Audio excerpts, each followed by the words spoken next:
Hi, I'm Leah Griffin and I graduated at Renaissance High School, and in the background you can see me writing out these questions and solving them. I'm doing it with my Apple Pen. Our first question that we're doing is 10 equals x plus 5 plus x. The first thing that you should do is obviously combine like terms. Like terms are pieces, think of it as a puzzle, and like terms are very similar. Like terms have the same variable and are raised to the same power. X and x are those two things. So we will add them to get 2x. Now we have 10 equals 2x plus 5. We want to do an inverse operation, which is the same as doing the opposite on both sides to get the variable by itself. After that, we have 5 equals 2x. We want to divide 5 by 2 to get x. And after doing that, we know that x equals 2.5 or 2 and 1/2, because 5 divided by 2 is 2.5 or 2 and 1/2. Moving on to our next question in checkpoint 1, 2x minus 7 equals negative x minus 1. We're going to do another inverse operation, adding x on both sides. Then we have 2x equals negative x plus 6, because 7 plus negative 1 equals 6. Now that we have that, we can keep on going with another inverse operation. Now we are going to add x on both sides, and we have 3x equals 6. Like before, we want to divide. We're going to divide to get the variable by itself. So 6 divided by 3 equals 2, and we know x equals 2. Moving on to checkpoint number 2, we have our next problem.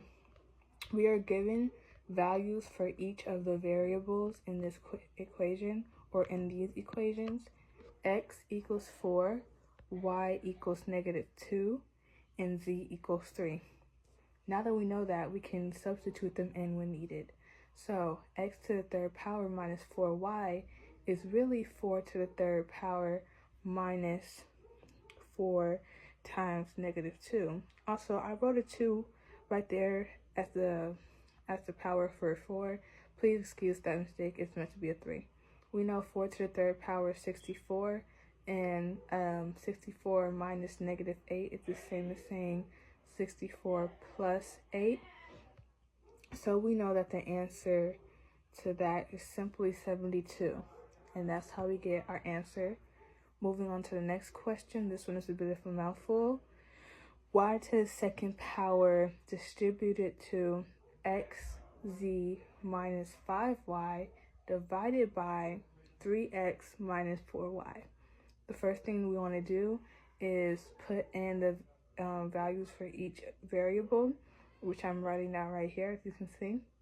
After we substitute them all, we have negative 2 to the second power distributed to 4 times negative 3 minus 5 times negative 2. After all that evaluating, we'll get 8.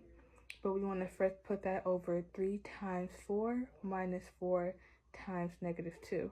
So like I said, we get 8 on the top and 20 on the bottom.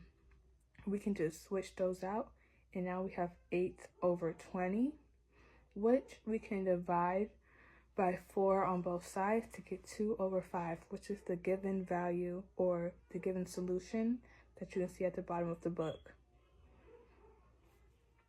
And you can see I just wrote that down there.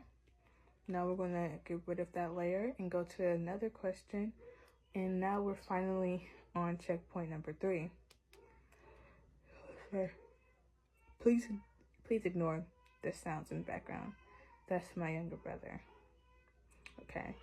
We have 6 1/7 times negative 4/5. The first thing that we want to do is turn 6 1/7 to an improper fraction, or as some might say, a normal fraction. What we want to do is divide the whole number by the denominator and add the numerator. Then we want to put that value over the denominator again. So we have 43 over 7 times negative 4/5. This is easy because now all we have to do is multiply across. We already know that 4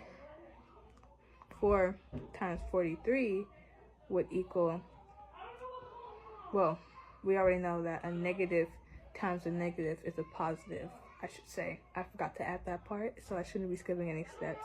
Now we can say 4 times 43 is 172, and 5 times 7 is 32, or 35, I'm sorry. I don't know why I wrote that 32. Anyway, now we know we have the value 4 and 32 over 35 as our answer. Finally, after all that, we're going to the second problem of checkpoint number 3, which is -2 and 3/5 minus 3 and 1/10. Of course, again, we have to convert them into improper fractions by multiplying the mixed number by the denominator, adding the numerator, and putting all that over the denominator. After that, you can see I just did that, worked it out. And since, as we can say, these two do not have the same denominator, we have to do something to make them have the same denominator, or else we cannot do subtraction. So we're going to multiply them by a number. We have to find the least common multiple first thing.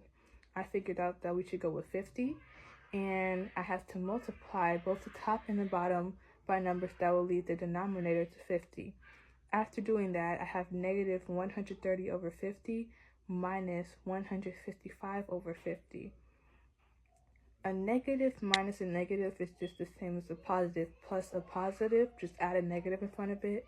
So we have 284 over 50 negative, or negative 284 over 50 to not get complicated. Of course, we can easily convert that to the given value that we have at the bottom, which is 5 and 7/10. Now, we are finally going on to the last question. We're only doing one question from checkpoint number 4, but this one could be pretty tricky, so stay with me. 3x minus x divided by 4 plus 9 equals 1 minus x divided by 2 plus 8. The first thing we want to do is combine like terms. So then we have 3x minus x divided by 4 plus 9 equals 9 minus x divided by 2. Oh, sorry for that. Once again, we want to do an inverse operation and work out the numbers so we can get the number, the variable by itself. After we add 9 to both sides, we're left with 3x minus x divided by 4 equals negative x divided by 2. Right here, you can see me changing the colors to make it very simple or very profound what we're going to do. We're going to multiply the whole equation by 4 so we can get rid of that pesky fraction that's confusing us. You might think that you should write 3x, but no. It's actually now 2x minus x. And you might think that it's still negative x over 2, which is a common mistake. But no, now it is 2x because something divided by 2 times 4 is that thing times 2. So now we have 12x minus x equals 2x. What we want to do is work out 12x minus x, which is 11x. And now we have 11x equals negative 2x. Now we're going to move up for some more space. But if you have enough space already, don't worry about it. We're going to want to add x on both sides, or add 2x on both sides, I'm sorry. It might seem like we're getting further and further away from finding x, but trust me. Now we have 13x equals 0. We're almost there. We want to divide by 13, just as we've been dividing the whole time, and we left with x equals 0. Now we're all done, and I hope you learned a lot from it.